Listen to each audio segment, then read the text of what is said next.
இயேசு கிறிஸ்துவின் இனிய நாமத்தில் வாழ்த்துக்கள். இந்த நாளிலும் லூக்கா எழுதின சுவிசேஷம் 9வது அதிகாரம் 7ஆம் வசனத்திலிருந்து 17வது வசனம் வரையிலும் கற்றுக்கொள்ளப் போகிறோம். முதலிலே காற்பங்கு தேசாதிபதியாகிய ஏரோது இயேசு கிறிஸ்துவினால் செய்யப்பட்ட அந்த காரியங்களை கேள்விப்பட்டதுமின்றி அவனிடத்தில் சொல்கிறாங்க, சிலர் யோவான் மரித்தோரிலிருந்து எழுந்தான் என்றும், சிலர் எலியா தோன்றினான் என்றும், வேறு சிலர் பூர்வ காலத்து தீர்க்கதரிசிகளில் ஒருவன் உயிர்த்தெழுந்தான் என்றும் சொல்லி கொண்டபடியினால் கலக்கமடைந்து என்று பார்க்கிறோம். ஒரு மிகுந்த கலக்கம் அங்கே ஏரோதுவுக்கு உண்டாகிறது. இயேசு கிறிஸ்துவினுடைய அற்புத அடையாளங்களை கேள்விப்பட்ட போது அவன் ஒரு ஃப்ளாஷ்பேக்காக இந்த காரியத்தை நினைக்கிறான். ஏனென்று சொன்னால், யோவானை நான் சிரச்சேதம் பண்ணினேன் என்று சொல்லி அவன் நினைத்து பயமடைந்து கலக்கமடைந்து, இவன் இப்படிப்பட்ட இவைகளை செய்கிறான் என்று கேள்விப்படுகிறனே, இவன் யார் என்று ஏரோது சொல்லி இயேசு கிறிஸ்துவை அவன் பார்க்க விரும்பினான் என்று பார்க்கிறோம். கிறிஸ்துவினுடைய முன்னோடியாக தோன்றி பாதைகளை செம்மை பண்ணி கொண்டிருந்த யோவானின் குரல் வனாந்தர காற்றை போல மக்களை நடுங்க வைத்து கொண்டிருந்த அந்த நாட்களிலே அடிமட்டத்தில் இருக்கக்கூடிய மக்கள் முதல் அரியணையில் இருந்த அரசர் வரை அவரது தீர்க்கமான பார்வைக்கு முன் தப்பவில்லை என்றே சொல்ல வேண்டும். அவரவர் சூழலை புரிந்து கொண்டு மனம் திரும்புதலுக்கேற்ற போதனைகளை அவர் கொடுத்து கொண்டிருந்தார். சாதாரண அடிமட்ட ஜனங்களினுடைய வாழ்க்கையை சுட்டி காட்டுகிறவர் மாத்திரமல்ல, அரியணையில் அமர்ந்திருக்கக்கூடிய காற்பங்கு தேசாதிபதி வரையிலும் ஆண்டவர் யோவானை கொண்டு அவர் செய்த தவறுகளையும் மனம் திரும்புதலுக்கு ஏற்ற கனிகளை கொடுக்க வேண்டும் என்கிற காரியத்தையும் குறித்து பேசினதை நாம் பார்க்க முடியும். இதே லூக்கா எழுதின சுவிசேஷம் 3ஆம் அதிகாரம் 10-11 ஜனங்கள் எல்லாரும் அங்கே யோவான் ஞானஸ்நானம் கொடுத்து கொண்டிருக்கும் பொழுது அவனிடத்தில் வந்து கேட்கிறார்கள், மனம் திரும்புதலுக்கேற்ற கனிகளை கொடுங்கள், மனம் திரும்புதலுக்கேற்ற கனிகளை கொடுங்கள் என்று சொல்லுகிறீரே, நாங்கள் என்ன செய்ய வேண்டும் என்று கேட்டபொழுது, 2 அங்கிகள் உடையவன் இல்லாதவனுக்கு கொடுக்க கடவன், ஆகாரத்தை உடையவனும் அப்படியே செய்ய கடவன் என்று சாதாரண ஜனங்களுக்கு முதல் கொண்டு தேவனுடைய வார்த்தையை சொல்லுகிற ஒரு யோவான் ஸ்நானன் தீர்க்கதரிசியாக ஆண்டவருக்கு வழியை செவ்வைப்படுத்துகிறவனாக இருந்தான். அவனுடைய இருதயத்தில் எல்லா ஆத்துமாக்களை குறித்த ஒரு பாரம் இருந்ததை நாம் பார்க்க முடிகிறது. சாதாரண மக்களுக்கும் கூட அவர்கள் கேட்கிற காரியங்களுக்கு விடை கொடுக்கிறவனாக, அவர்களையும் அது எரிந்து பிரகாசிக்கிற விளக்காயிருந்த யோவான் அவர்களுக்கு சரியான பாதையை காட்டுகிறவனாக இருக்கிறான். அவன் ஒரு மெழுகுவர்த்தியைப் போல எரிந்து பிரகாசிக்கிற ஒரு விளக்காய் இருந்தபடியினால் இதுதான் சரியான பாதை என்று ஜனங்களுக்கும் காட்டுகிறான். நீங்கள் இந்த பாதையில் போவதற்காக நான் ஒரு வெளிச்சமாக வந்திருக்கிறேன், நீங்கள் வெளிச்சம் இல்லைன்னா குழிகளில் விழுந்து விடக்கூடாது என்று சொல்லி சாதாரண மக்களுக்கும் அவன் அங்கே கற்றுக் கொடுக்கிறதை பார்க்கிறோம்.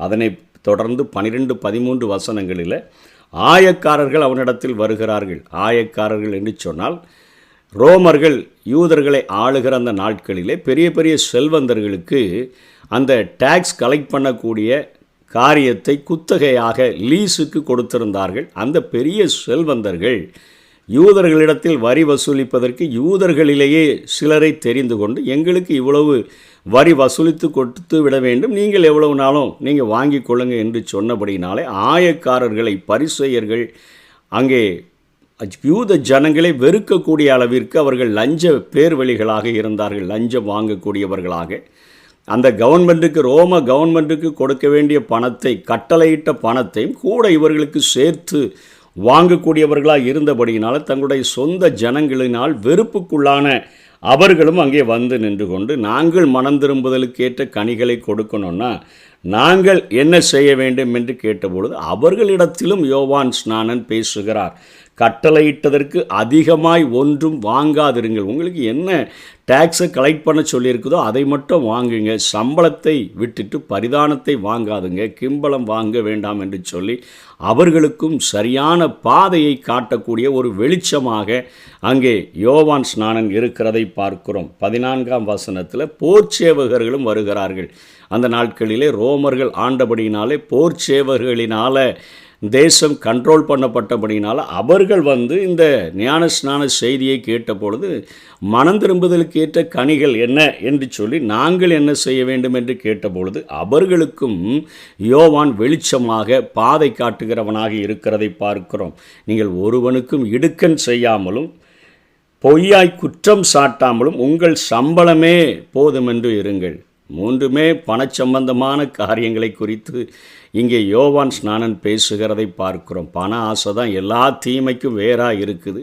ஆகவே இங்கே ஜனங்களிடத்திலும் கூட உங்களுக்கு 2 அங்கி இருந்துச்சுன்னா ஒரு அங்கியை கொடுத்துருங்க, சாப்பாடு இருந்துச்சுன்னா பகிர்ந்து கொடுத்து சாப்பிடுங்கன்னு சொல்லி சாதாரண ஜனங்களுக்கு கற்றுக் கொடுக்கிறதை பார்க்கிறோம். அதே போல் ஆயக்காரர்களுக்கு உங்களுக்கு கட்டளையிட்டதற்கு அதிகமாக ஒன்றும் வாங்காதிருங்கள் என்று சொல்கிறார். போர் சேவகர்களுக்கும் நீங்கள் இடுக்கண் செய்யாதுங்க, பொய்யாய் குற்றம் சாட்டாதுங்க. இன்னொருத்தனுடைய கேஸை எடுத்து இவன் மேலே எழுதுகிறது இல்லைன்னு சொன்னால் காசை வசூலிக்க வேண்டும் என்று சொன்னால் எதையாயிலும் சொல்லி காசை வாங்கிடணும்னு சொல்லி குற்றப்படுத்தி வாங்குகிற காரியங்களை செய்யாதுங்க. உங்கள் சம்பளமே போதுமென்று இருங்கள் என்று சொல்லி யோவான் ஸ்நானன் பேசுகிறதை பார்க்கிறோம். அதனைத் தொடர்ந்து சாதாரண ஜனங்கள்லேருந்து அரியணையில் இருக்கக்கூடிய ஏரோதை எட்டி பார்க்கும் பொழுது ஏரோது அவனுடைய சகோதரன் பிலிப்புவினுடைய மனைவி ஏரோதியாலே அவன் சேர்த்து வைத்திருந்தபடியினாலே ஏரோதை பார்த்து நீர் உம்முடைய சகோதரனினுடைய மனைவியை வைத்து கொள்வது நியாயமல்ல என்று சொல்லி அரியணையே நடுங்கக்கூடிய அளவிற்கு அங்கே அவலட்சணமான வாழ்வை அங்கே அவன் விமர்சித்ததை நாம் பார்க்கிறோம். அதை நிமித்தமாக கிடைத்த பலன் விலங்கு அவனை தேடி வந்தது, சிறை கூண்டுக்குள் அடைக்கப்பட்டான். இது ஆண்டவராகிய இயேசு கிறிஸ்துவுக்கு முன்னோடியாக வந்த இது யோவான் ஸ்நானனுக்கு இது தேவையா என்று கேட்பது போல நமக்கு இருக்கும். இயேசு கிறிஸ்துவும் யோவான் செய்தது தவறு என்று சொல்லவில்லை, மாறாக இயேசுவும் யோவானின் நடையில் அரசரை பார்த்து சொல்லுகிறார், அந்த நரிக்கு போய் சொல்லுங்கள் என்று அவர் விமர்சிக்கிறதை நாம் பார்க்கிறோம். குற்றங்களை சுட்டி காட்டுவோரை இரம்பு கரங்களால் ஒடுக்க நினைப்பதுதான் இந்த உலகத்தினுடைய அதிகாரம். ஆனாலும் அசையவில்லை கர்த்தரின் வழிகளை ஆயத்தப்படுத்தும்படியாக வந்த தீர்க்கதரிசியாகிய யோவான் ஸ்நானன் தைரியமாக இந்த காரியத்தை செய்ததை பார்க்கிறோம். சாதாரண மக்கள் முதல் அரியணையில் இருக்கக்கூடிய அனைவருக்கும் வெளிச்சமாக பாதையை, சரியான பாதையை காட்டுகிறவனாக, அங்கே பாவம் என்கிற குழிகளுக்குள்ளாக விழுந்து விடாதபடி ஜனங்கள் சரியான பாதையில் அவர்கள் நடக்க வேண்டும் என்று சொல்லி அவர்களுக்கு போதித்ததை நாம் பார்க்கிறோம்.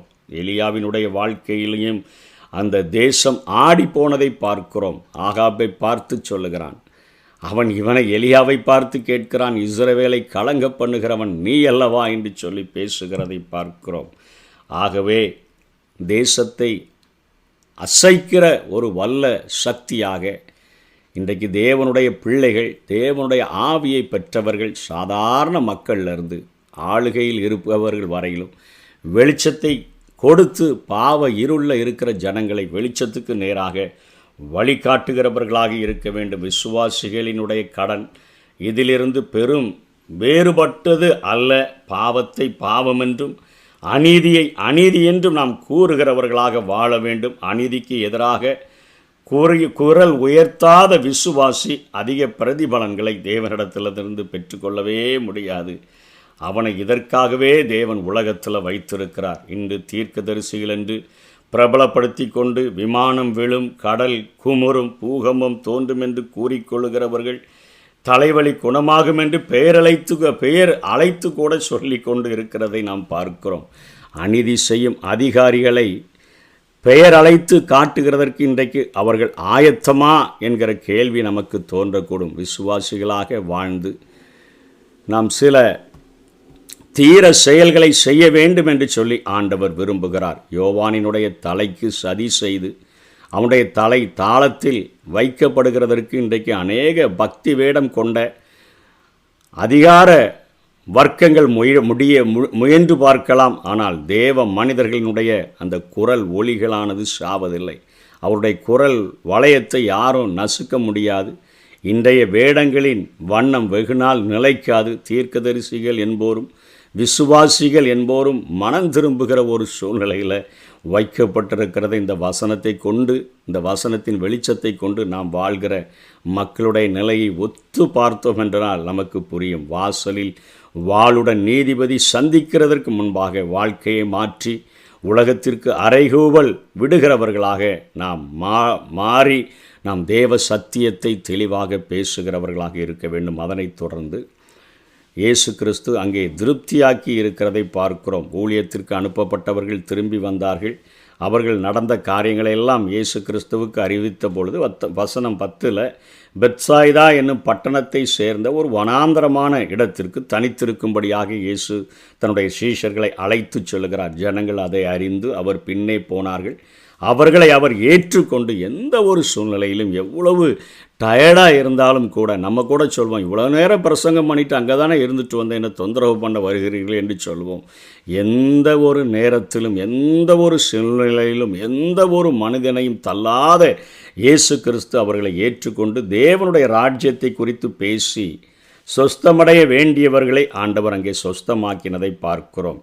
12ஆம் வசனத்தில் சாயங்காலமாயிற்று, அவரவர் சாப்பாடு சம்பாதித்து கொள்ளும்படி அனுப்புகிறதற்கு சீஷர்கள் வேண்டிக் கொண்டார்கள். 13ஆம் வசனத்தில் இயேசு சொல்லுகிறார், நீங்களே போஜனம் கொடுங்கள். அவங்க சொல்கிறாங்க, 5 அப்போ 2 மீன் தான் இருக்குது, ஏறக்குறைய 5000 புருஷர்கள் இருக்கிறார்கள், இதுபோக ஸ்திரீகள் குழந்தைகள் எல்லாம் இருக்கிறாங்களே. ஆண்டவர் சொல்கிறார், பந்திக்கு 50 பேராக இருக்க சொல்லுங்கள். வசனம் 16 5 அப்பங்களையும் 2 மீன்களையும் எடுத்து வானத்தை அண்ணாந்து பார்த்து அவைகளை ஆசீர்வதித்து பிட்டு ஜனங்களுக்கு முன் வைக்கும்படி சீஷர்களிடத்தில் கொடுத்தார். எல்லாரும் சாப்பிட்டு திருப்தி அடைந்து 12 கூடை நிறைய எடுத்ததை பார்க்கிறோம்.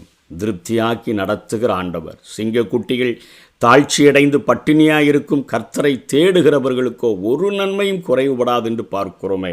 அதன்படி ஆண்டவர் ஆசீர்வதிக்கிறார். நீதிமொழிகள் 13:25 நீதிமானே தனக்கு திருப்தியாய் புசிக்கிறான், துன்மார்க்கனுடைய வயிறோ பசித்திருக்கும். தேவன் தன்னுடைய ஆவிக்குரிய வசனங்களை, ஆவிக்குரிய ஆகாரத்தை கொடுத்துட்டு சரீர தேவைகளை அவர் சந்திக்காமல் அனுப்பலை. சரீர தேவைகளையும் திருப்தியாக்கி அவர் அனுப்புகிறதை நாம் பார்க்கிறோம்.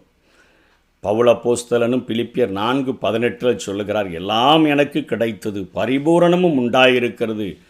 உங்களால் அனுப்பப்பட்டவைகளை சுகந்த வாசனையாகவும் தேவனுக்கு பிரியமான சுகந்த பலியுமாக எப்பாப்பிரா தீத்துவின் கையிலே வர பற்றி கொண்டபடியினால் நான் திருப்தி அடைந்திருக்கிறேன் என்று சொல்லி தாவீதும் தன்னுடைய வாழ்க்கையில் சொல்கிறான், நான் இளைஞனாயிருந்தேன், முதிர் வயது உள்ளவனும் ஆனேன், நீதிமான் கைவிடப்பட்டதையும் அவன் சந்ததி அப்பத்துக்கு இறந்து திரிந்ததையும் நான் இதுவரை கண்டதில்லை என்று முதிர் வயதில் சாட்சியிடுகிறதை பார்க்கிறோம்.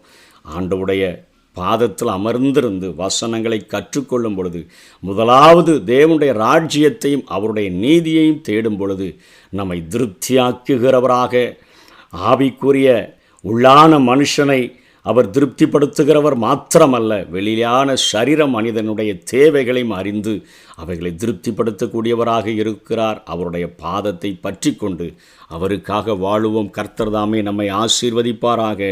ஆமென். திருப்தியாக்கி நடத்திடுவா, தேவைகளை சந்திப்பா, மீதம் எடுக்க வைப்பா, பிறருக்கு கொடுக்க வைப்பா.